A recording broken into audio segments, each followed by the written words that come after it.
지면 안 된다라는 말이 있을 정도로 일본과의 경기는 많은 국민들에게 좀 관심거리를 부여하다 줍니다. 특히 스포츠 한일전에는 그만큼 국민들의 관심이 높은 것 같아요. 저도 가끔씩 한일전을 보면 예민해지는 저의 모습을 발견하곤 합니다.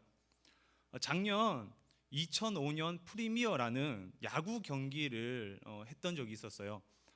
개막 경기에서 한국은 일본을 만나 0대 5라는 손을 쓸 여과도 없이 큰 점수 차로 패배당하고 맙니다. 일본 오타니라는 투수가 있었는데요. 그 투수의 공을 제대로 건드리지도 못하고 점수를 하나도 못 내면서 그렇게 패배를 당했어요. 다시 경기 준결승에서 일본을 만나게 됩니다. 아시는 분들도 있으실 건데요. 개막 경기 때 만난 오타니 선수가 일본의 선발로 나오게 되죠. 한국 선수들은 두 번째 만났음에도 불구하고 그 공을 칠 수가 없었어요. 삼진만 무려 11개 잡히면서 3대 0으로 끌려다니게 됩니다. 경기를 보던 저는 너무 속상했어요. 왠지 다 진 것 같고, 그죠? 일본한테 지면 그래도 엄청 속상했습니다. 화가 나고 짜증났습니다. 그래서 9회가 됐을 때 봐서 뭐 하겠나 싶어서 끄고 컴퓨터 앞에 가서 설교를 준비하려고 자리 잡고 있었어요. 9회 야구가 우리 그 여성분들을 위해서 야구는 9회까지 이렇게 진행하게 되는데요. 아셨군요. 근데 3대 0이고 일본인데요. 웬만하면 지는 경기였습니다. 이길 수가 없었어요. 특히 일본은 투수진이 강하기 때문에 저희가 이길 수가 없었어요. 그래서 당연히 저는 껐습니다. 끄고 폰으로 이제 뉴스를 잠깐 봤는데 점수를 낸 거예요. 그래서 너무 놀라서 다시 컴퓨터로 그 야구를 보기 위해서 인터넷에 접속을 했습니다. 그런데 접속이 안 되는 겁니다. 사람들이 너무 많이 몰려와서 그 접속이 안 되고 결국엔 이겼다는 소식을 접하고 말았습니다. 한국은 9회에 무려 4득점을 하면서 4대 3으로 짜릿한 역전승을 거두게 되죠. 그리고 그 경기에서 우승을 하게 됩니다. 하지만 저는 이 짜릿한 역전의 순간에 현장을 목격하지 못하고 말았습니다.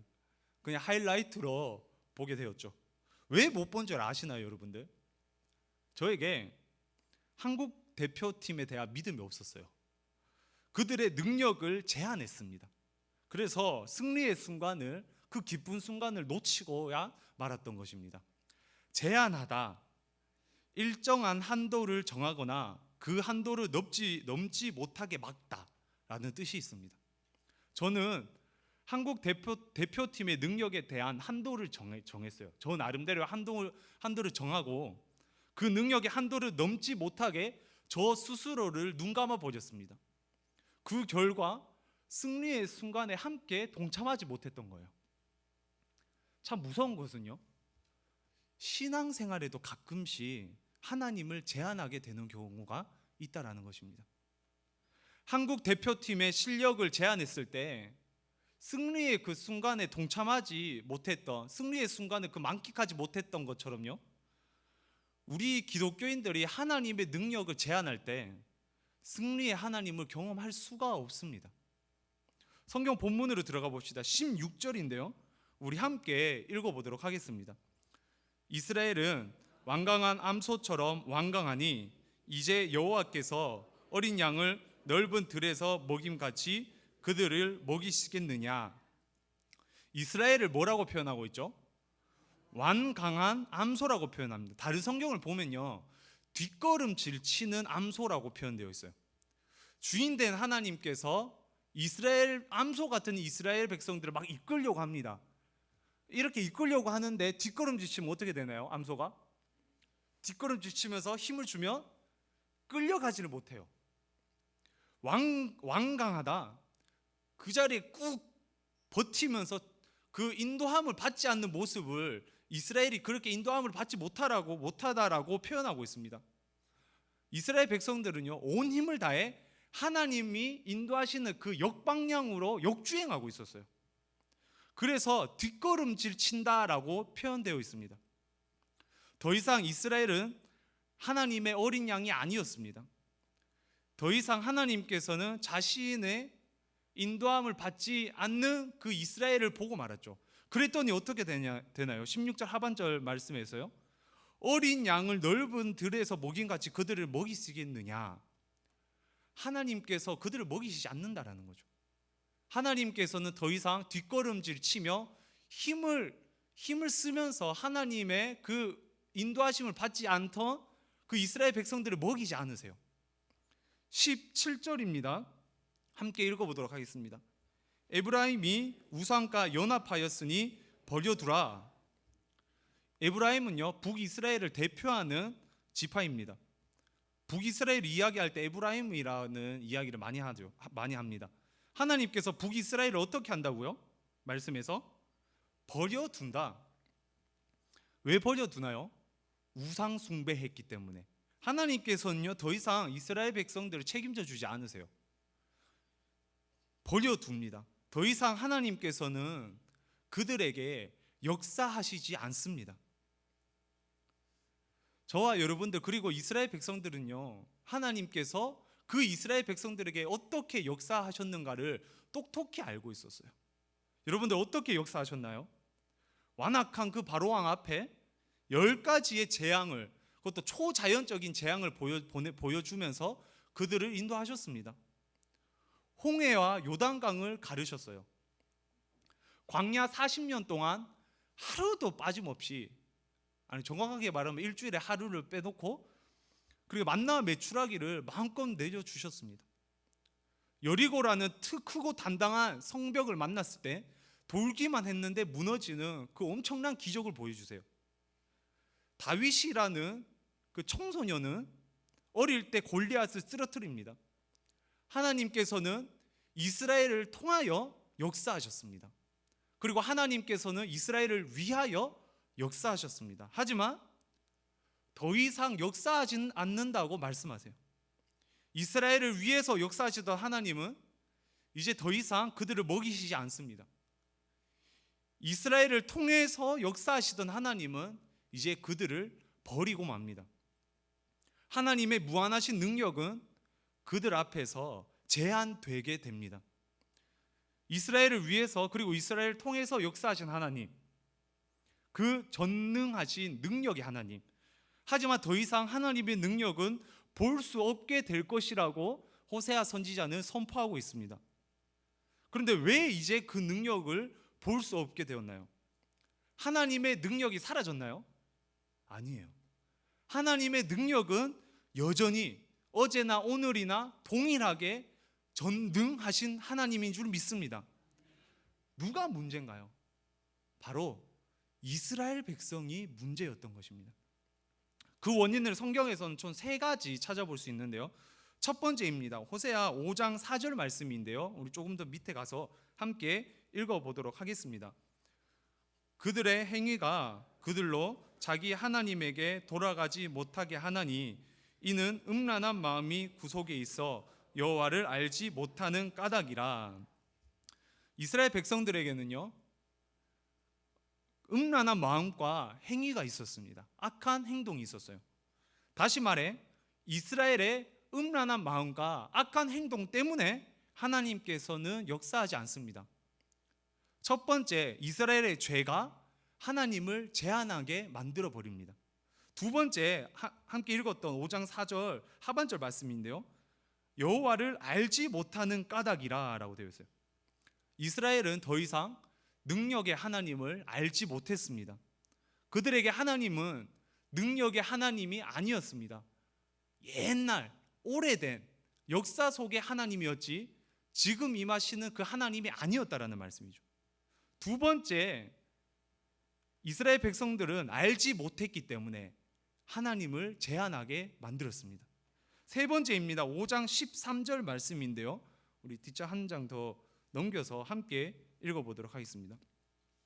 에브라임이 자기의 병을 깨달으며 유다가 자기의 상처를 깨달았고 에브라임은 아수르로 가서 야렙 왕에게 사람을 보내었으나 그가 능히 너희를 고치지 못하겠고 너희 상처를 낫게 하지 못하리라.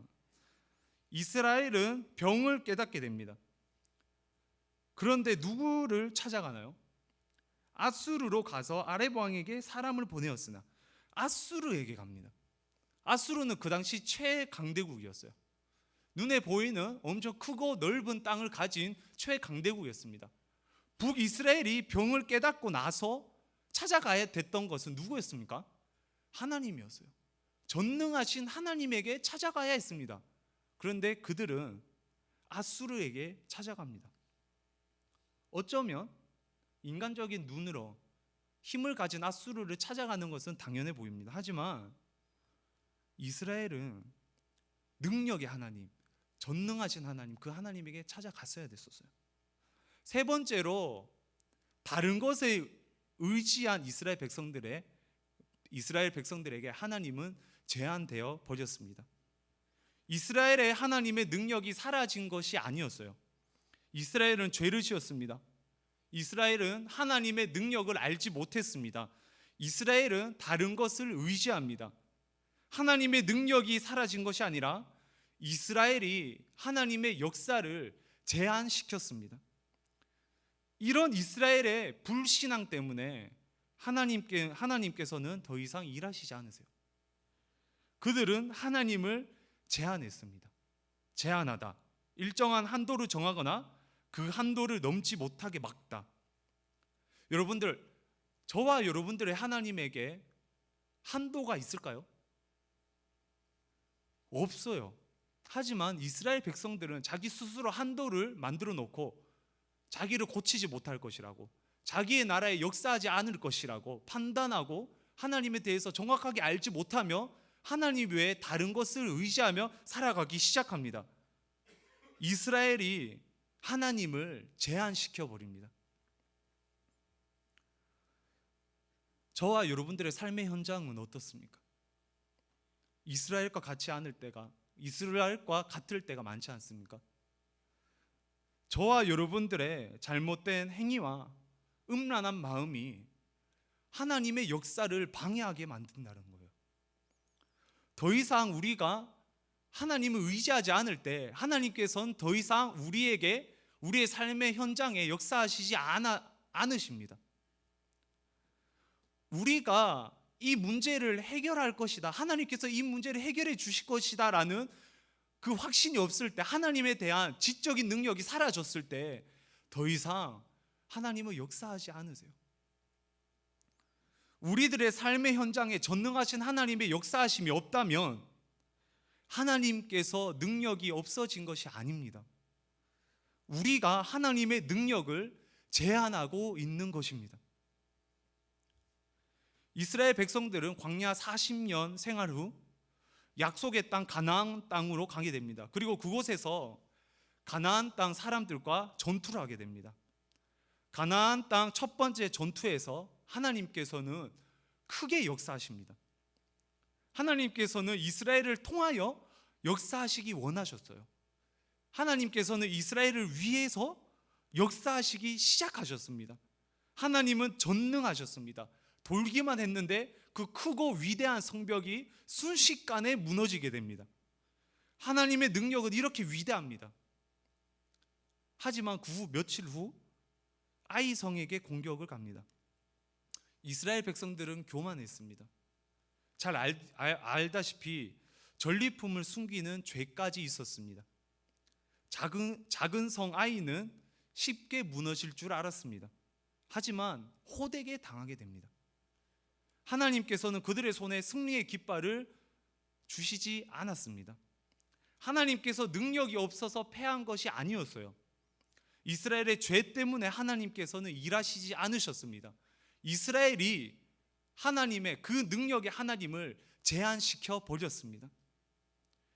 이것이 바로 저와 여러분들의 모습일 때가 있다라는 거예요.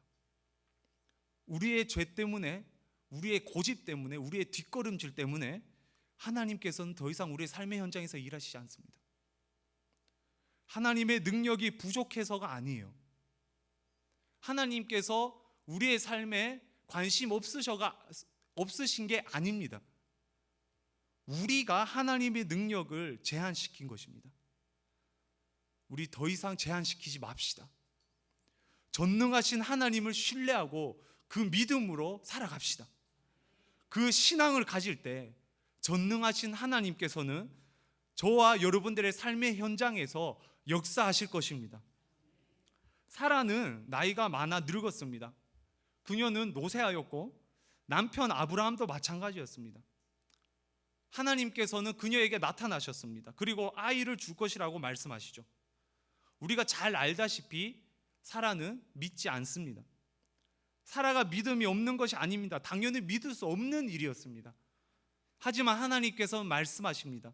창세기 18장 14절 말씀입니다. 여호와께 능하지 못한 일이 있겠느냐? 하나님에게는 능하지 못한 일이 없습니다.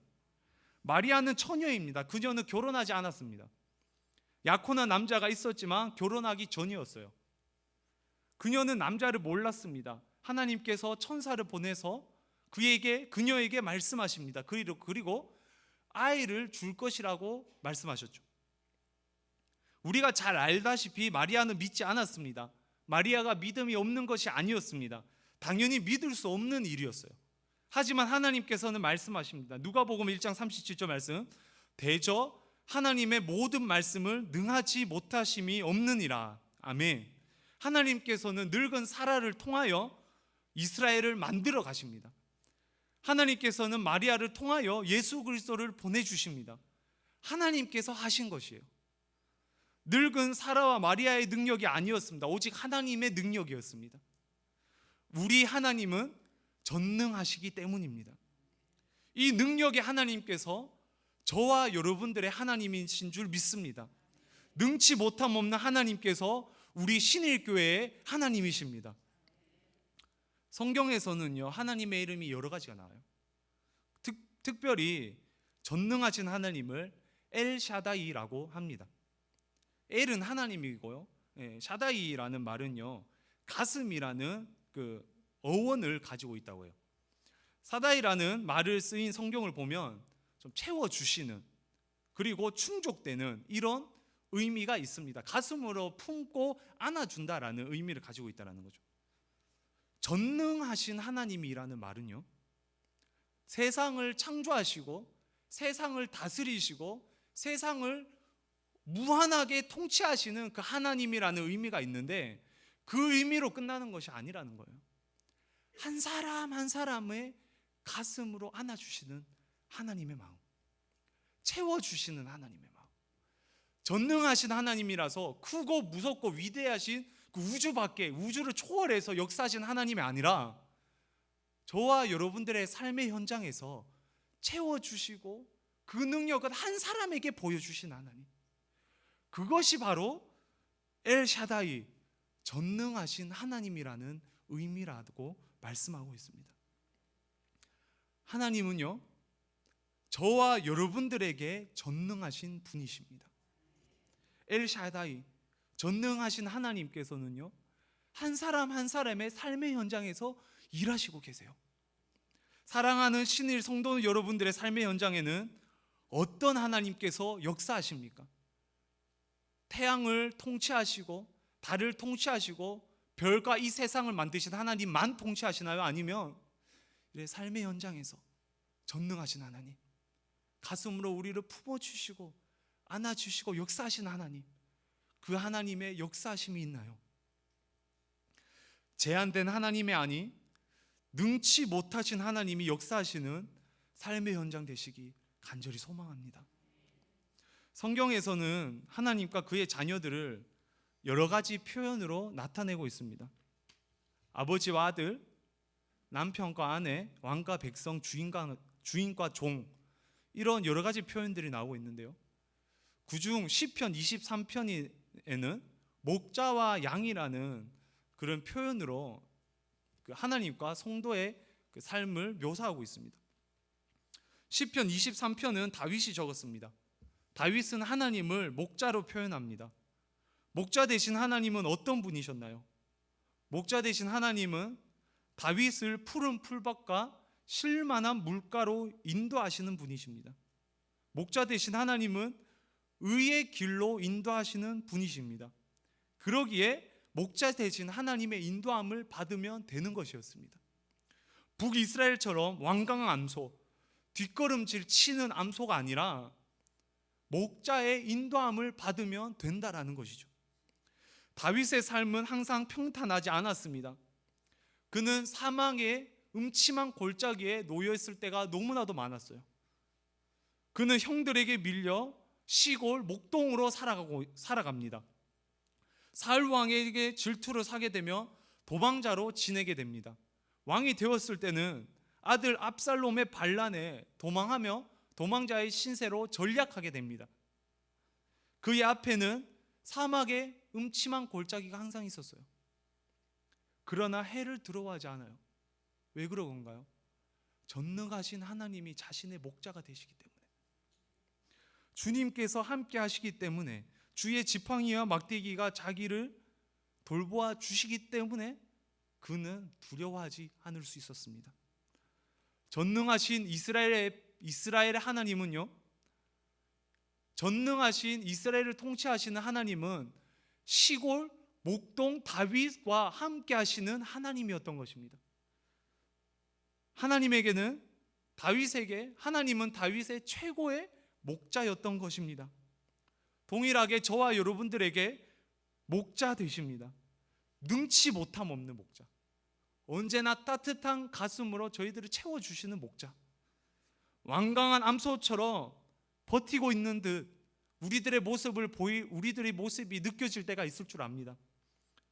그러다 보면 최고의 목자에게 인도받지 못합니다.